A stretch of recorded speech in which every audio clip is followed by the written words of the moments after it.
there's been nothing typical about this season, to be honest with you. So it was a good opportunity for us to not treat it like a typical bye week because it happened so early after week one. So it just allowed us to just get back to fundamentals and a little bit more physical, a little bit more good on good. It was a great opportunity to really do some things that you typically don't get to do in a bye week for sure. From your perspective, what did you see from the tape that kind of made you all feel like that there were corrections needed to be made? Well, I mean, obviously we had some coverage assignments and things like that we fixed.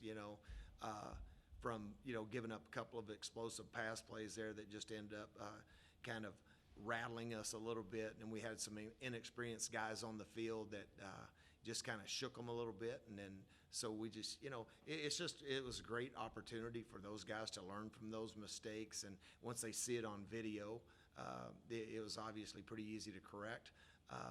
But yeah, again, we just focused on those things, and I mean, at that particular point, I mean, I take nothing away from Houston Baptist. I give those guys great credit. They had a good plan, and it worked well for them.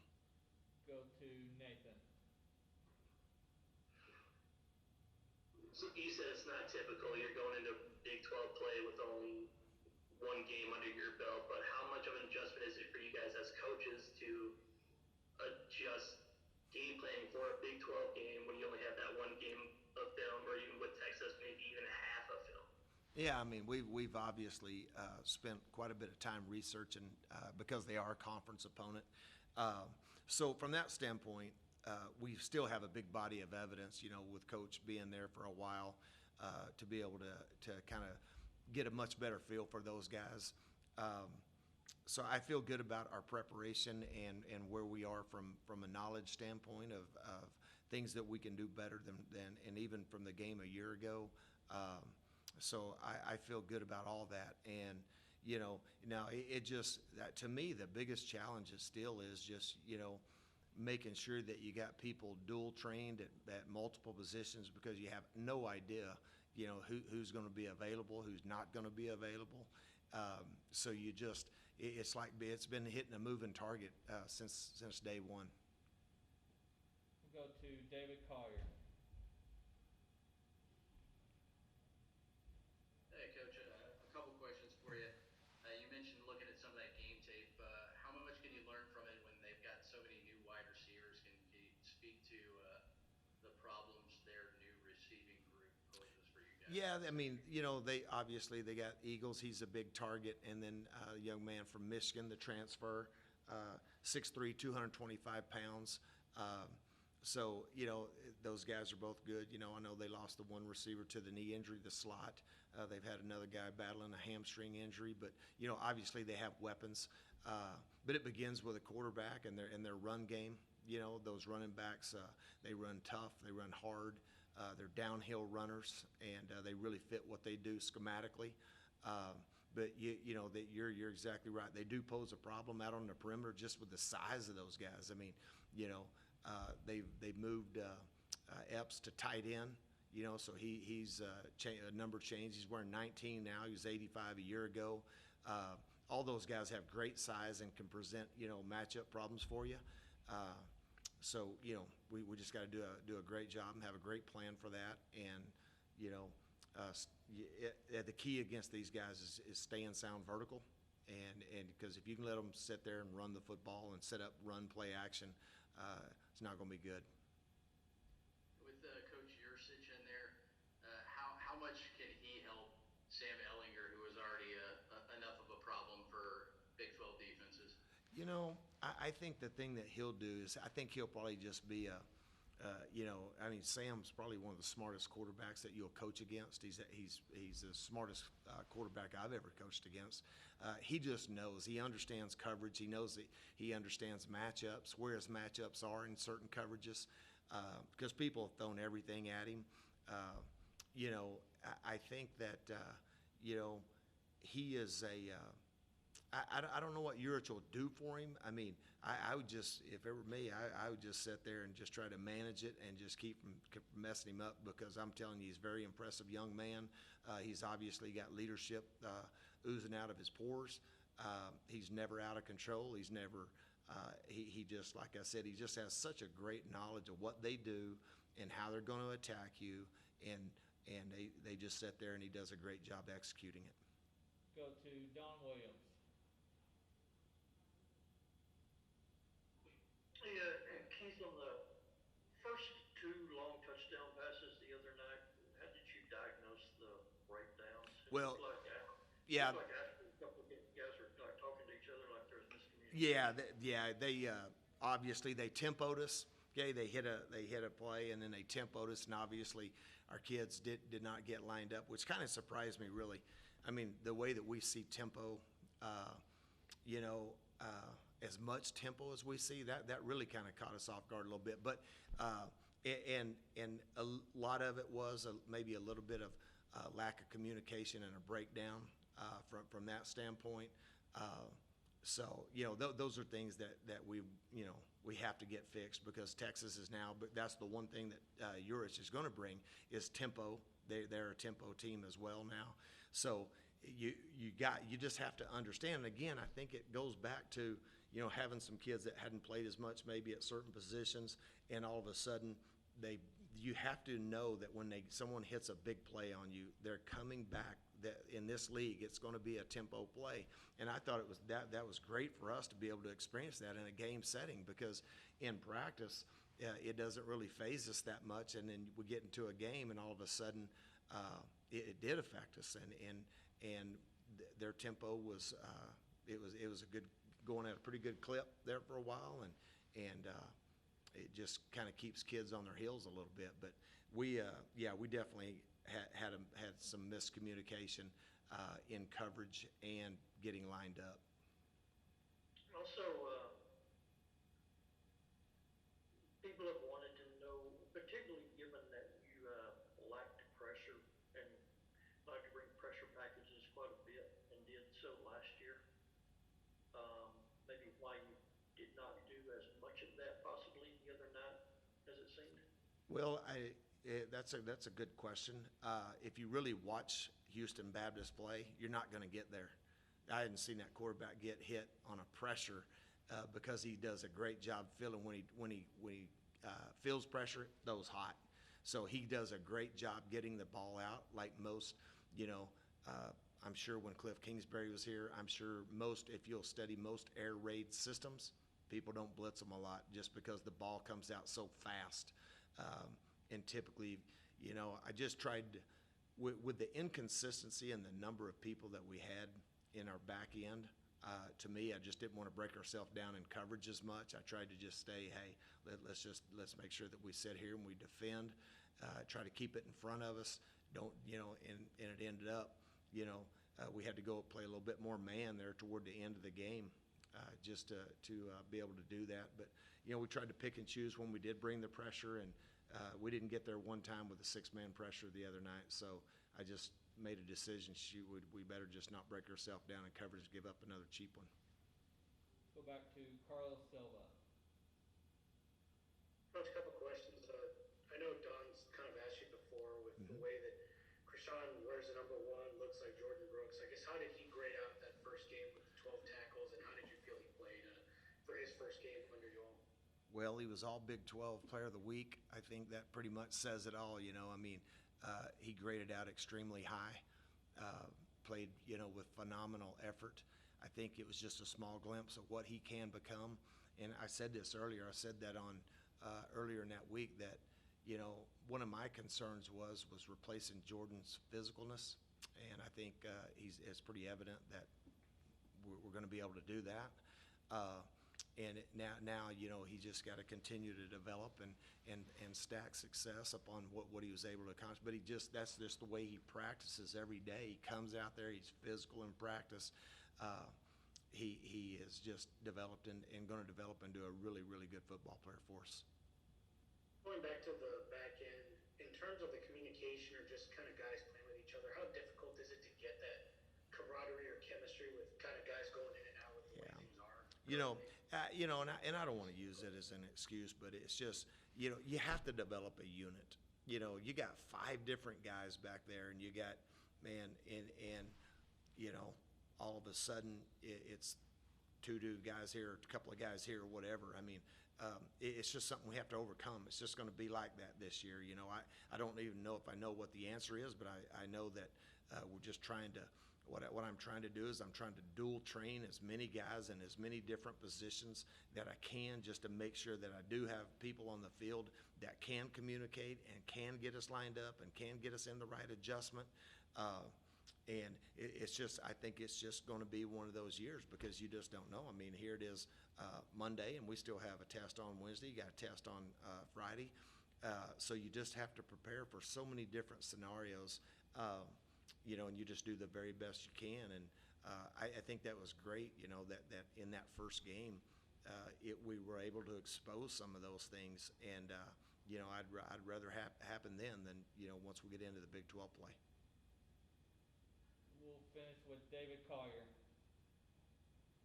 Coach, we talked to Coach Wells late last week after the news of Tyree Wilson being immediately eligible came out. What, if any, impact can he have for you guys right away? I know Coach said that he's still trying to get back into game shape, but you mentioned, you know, you don't know who you might have. I mean, if he's thrust into that position, are you confident that he's ready to go this weekend? Yeah, he is a, you know, he is a big, talented kid, I'll tell you that. I mean, he's what we need. I mean, he's 6'6", 265 pounds, and he's a guy that can, he's big and strong and a guy that can, you know, beat single blocking. He got great pass rush ability, but he's also just got that leverage that it's hard. You know, a 6'3", 6'2" guy really doesn't have, but he's explosive. You know, and there's no doubt. You know, if we can get him out there on the field, he's definitely going to be a positive for us. Yeah. Well, Coach Ash took over, so our initial pre-evaluation and trying to watch stuff, kind of going back to when he was the coordinator at Ohio State and then his time as Rutgers head coach. Especially at Ohio State, they were a lot more 4 down, and really they were a 4 down defense. And then, so that was kind of our expectation before the UTEP game, and then they kind of verified in the UTEP game. So they played 4 down, very similar base structure to what HBU did in the first week. 4 down, there are 2 safeties, kind of quarters zone scheme that can get into man and kind of do the different pressures, zone pressures, man pressures that way, but they're much more of a 4 down team. Now that's what they showed in the UTEP game. I'm sure they have a lot of wrinkles and things they could give us, but last year they were much more of a 3 down, 3 safety, kind of the Big 12 defense that's been kind of trendy the last couple years in the Big 12. So this is a departure from that and more of a standard 4 down kind of base is what they work out of now. Go to Nathan. You had said before the Houston Baptist game that most teams make their biggest jump from week 1 to week 2. Well, with the bye week in there, how have you kind of seen that jump for you guys? Well, it's been good. We've gotten some guys back from that didn't play in the first game from either kind of being dinged up or from the close contact or quarantine stuff. So that's been positive. And then we've had a really good week of practice. We're able to kind of use last week for a couple days, kind of just getting better, kind of going back to a little bit of what fall camp would have been like. We had a lot of guys practicing, so we were able to get kind of more reps that way. And then we were able to get a little head start on Texas. So, I mean, you feel good on a Monday how far along in the game plan we are as a staff, but also how far along the players are in kind of knowing the opponent, studying the opponent, watching the stuff from the UTEP game along with watching the stuff from Ohio State and the stuff from Rutgers. We'll go to David Collier. Hey, Coach. Keyshawn had a good game against Texas last year. A pretty good series, at least, against HBU. Can you kind of expound on his success last year against them and how he's propelled into this season going into that meeting again? Well, the game last year against Texas was really big for us. We'd had some kind of injuries and some guys dinged up at the H position. He'd moved there a couple weeks before that after Rigdon had kind of gotten injured in the TCU game. And you could see him just get more comfortable. And then he really, in the Texas game, kind of got going. And really, probably the biggest reason he stayed inside was because he kind of felt really comfortable with that and felt he could be more productive there and make more plays that way. So that's why he's kind of stayed inside at the H, and he's done that. He's had a really good camp.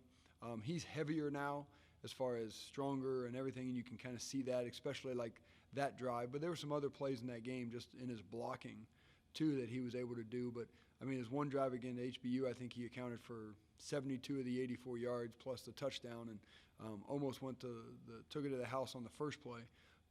And he's been practicing like that, so it's been positive that way. I mean, Coach Wells always talks about it. When it's amazing when you see guys doing stuff on Saturdays that you see him do all on Tuesdays, Wednesdays, and Thursdays in practice. You're kind of like, that's what we expect from him. But no, he's been doing a really good job, and that's been a good addition to that position. He kind of takes some of the pressure off Rigdon and kind of gives us two guys there that kind of go with the hot hand, but both of them are really, really good players for us. In the backfield, Sir Roderick obviously did what he did in the backfield, but what did you think evaluating the rest of the guys, Taj Brooks' first game and everybody else, and then the potential of obviously maybe having White back in the fold this weekend? Well, Sir Roderick kind of played like Sir Roderick, the guy we expect now. I mean, you kind of get that from him every day in practice. You get it from him in the game, so it's been really, really positive, and that's been about from halfway through the season last year till now. So that's been really good. And then Taj, for his first game, didn't look like a freshman. I mean, and running the football, that's something he's done his whole life. But how he did in protections, and even when he didn't have to protect, the eyes were in the right spot. He was stepping the right way, and then catching the ball out of the backfield. I mean, it's something we do a lot with our backs, and he was able to show that it fits right into his game that way too. And so that was really good. And then Chad had a couple almost in the fourth quarter there where he almost kind of, if that safety doesn't trip him up or he doesn't get caught up on somebody's feet, I mean, that thing's about ready to burst out there. And the same thing, caught the ball out of the backfield and made a guy miss and got us a big gain to kind of get us in a position where we, after a penalty on second down, got us to a reasonable third down. So really, I mean, positive with both those guys. And then that's been from the get-go. Those four kids have been practicing a high level. There's not enough footballs to go around with them, which that's part of the deal, and they understand it. So every rep matters in practice because every rep is going to matter in the game the same way. Go to Carlos Silva.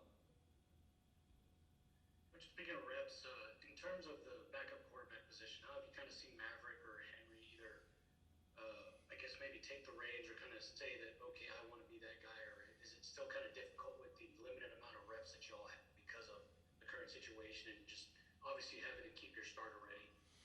Well, it's kind of a combination of that. I mean, we've been kind of going with their competition has kind of continued. Now during the week we have to kind of put a guy in the number 2 spot, a majority, to get him ready to play if anything would happen.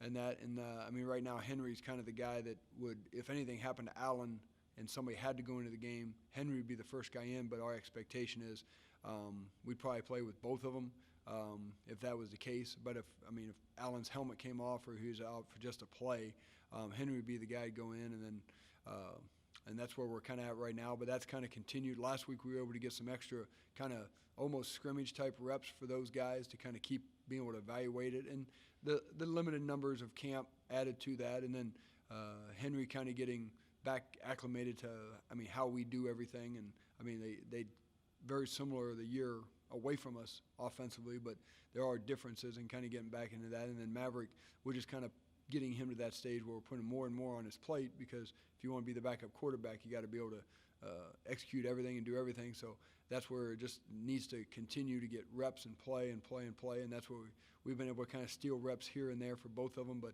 they're kind of 2A and 2B right now at that spot, so we're kind of working with both, but both would play if anything would happen to Allen. Last one from me. In terms of Henry, and I think you kind of already said it, but is it just a matter of him just learning new language now because he's been with you before and he is just kind of figuring things out in terms of speed, or just maybe the terminology, so to speak, now? Really, the terminology was probably the simpler part for him, because it's really very identical. There were a couple new little concepts and new little wrinkles that we adjusted to kind of in that year apart, and he's been able to kind of work on those things and get comfortable at those things. And then it's just, I think, getting acclimated to the speed of the game, but also to our receiving core. and knowing who's who and, okay, what's EZ do well? What's Vasher do well? How can I use those guys? When I check, how can I put them in the best position to be successful with my skill set and with their skill set? And that's just, I think, getting to know your personnel a little bit. And, I mean, getting here right basically as we started the walkthroughs portion and then going through just the limited fall camp we had, I think that was a little hindered. But he's steadily getting better and better and knowing knowing the guys around him. We'll go to Brady King. Hey, Coach. So, what can you say about Bowman's performance last week, and how is he just adjusting overall to year 2 in your system? Well, I think it was some real big steps taken, and some of it happened during the game. Really did a excellent job kind of in the checking part of it, which is kind of what normally happens in the second year because he's got a lot of, and I know he only had 3 games previously, but he had all that practice time, and then he had the little bit we got in spring, but over the summer just kind of going through it mentally, but then getting the fall camp stuff. He did a really top-notch job at checking us into good plays or better plays than what we had kind of called or recommended to him, and that way did a really good job in the quick game stuff of putting us into good plays. I mean, that the last third down conversion was him. He called that play, and we gave him, we just called, it was for him to go get us the best thing to get a completion for the first down. And that's a big step for a quarterback, so that was good, and I thought he did a really good job, especially in kind of the middle of that third and fourth quarter of continuing to press our tempo. And when we weren't maybe executing at the level we're capable of, he kind of kept pushing our guys and kind of staying positive and leading in a way to kind of get us going again, which was really, really good to see from him in that way. There were a couple plays in the first half, and he did a nice job of kind of understanding it, giving me the answers that I needed from him so we could kind of fix it or that. He had a couple where he just he goes quick sometimes. And when he does that, it normally doesn't work out as well for us because everything gets kind of off. His tempo is really, really good. We're really good. And I think for 95% of that game, his tempo was really good, and that's why we were able to kind of move the ball around the way we did and missed a couple vertical shots. Kind of got caught in between how he wanted to throw them and missed those. He hit those. It's totally different. Went really fast on the interception. That's why the ball didn't go exactly where he wanted it to, and also not where our receiver was at the time. But those are all things that we got to correct and learn from, and I think he's definitely growing from those situations too. Go to Brandon Solis, and we'll finish with Don. Yeah, hey Coach, just wondering about what you thought about the performance out of the right and left tackle with Ethan, and then with Josh on the other side, and also Caleb Rogers just being a young guy stepping in at some points during that last game. Well, it was a good starting point for those guys. They kind of went out and probably played a little better than they'd been practicing overall in that, and I think they got themselves ready and went out into something they can build on as we move forward because the competition is just going to ramp up from that first game on. So, the guys are going to face this week are a lot. They're different. They're different than the guys from HBU. So you got to, and the biggest thing is trust your technique, trust what Coach Farmer's given you to kind of work with to help yourself and everything. And then we have to be smart to make sure we don't put them in a position to have a tough night and everything. And score sometimes dictates that, but we want to put them in a position where they can be successful and they can kind of use their physical skills against the guys they're playing against in that way. But I thought both those guys did a nice job. Berger really competes and everything, and then Ethan did a really nice job in his kind of his sets and keeping his body in position to kind of make sure he's successful in that. And then Caleb was able to come in and get nine plays. Got a little probably a little excited on the first play, and that didn't quite do the right thing there, but kind of settled down and played well after that. And then Landon Peterson was able to go in and really get put some good stuff on video that we can kind of continue to build on. So, our kind of expectations, those 4 guys will be manning up the tackle positions for us probably with a little bit of a rotation kind of going on. All right, we'll finish with Don.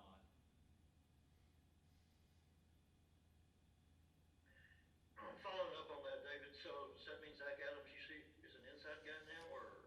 That's where he's been kind of working more so. He's kind of been in that mix and everything, but he's working more, inside is kind of a dual purpose backup. Just kind of where he fits right now in the depth with those guys, with how kind of Caleb and Landon have continued to kind of progress and that, and as we have them. But as Coach Farmer's had to do with what goes on, I mean, guys in and out a little bit more than what you're used to, so you got to be able to cross-train those guys. So can Zach go back outside? Yes. Could Landon or Caleb go inside? We've worked them there also, but no, that's kind of, with everybody healthy and everybody available, that's where they kind of fall.